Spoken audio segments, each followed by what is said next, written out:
Hi friend, আবারও চলে এসেছি তোমাদের কাছে আমি আই শ্যাডোর ভিডিওটা নিয়ে। তোমাদের আই শ্যাডোর ডিটেলসের ভিডিওটা দেখাতে চাইছি, তোমরা যেন করো আর শিখে নাও।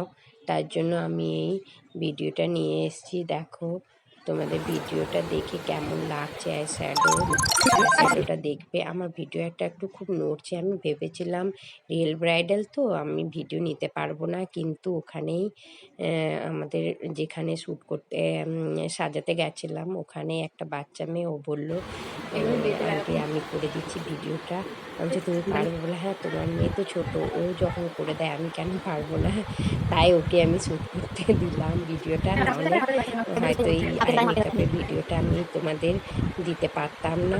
আবার আমাদের ক্লাসে যখন প্র্যাকটিস হয় স্টুডেন্টদের, তখন হয়তো আমি দেখাতে পারতাম, কিন্তু নতুন নতুন রকমের তো, তাই আমি আজকে ভাবলাম ও শ্যুট করে দিল বাচ্চা মেয়েটা, তার জন্য বাচ্চা মেয়েটাকে আমি খুব থ্যাংক ইউ দিলাম।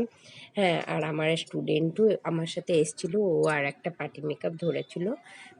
ও সাইডে পার্টি মেকআপ ওকে সাজাচ্ছিল।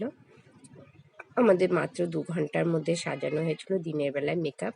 তাই আই মেকআপটা আমি বললাম ডিটেলসে আবার দিই তোমাদের ভিডিওটা, তাই দিতে পারলাম।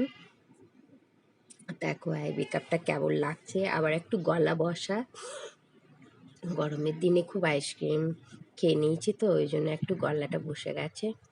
দেখো তোমাদের ভিডিওটা কেমন লাগছে, তোমরা শিখতে পারছো তো? ভালো লাগলে অবশ্যই সাবস্ক্রাইব করো, লাইক করো, শেয়ার করো। আমার মনে হয় হয়তো তোমাদের ভালো লাগছে কি না লাগছে, তাই তোমরা চেষ্টা করো হলো দেখে শেখার। ভালো লাগলে কিন্তু লাইক করবে। Bye bye friend.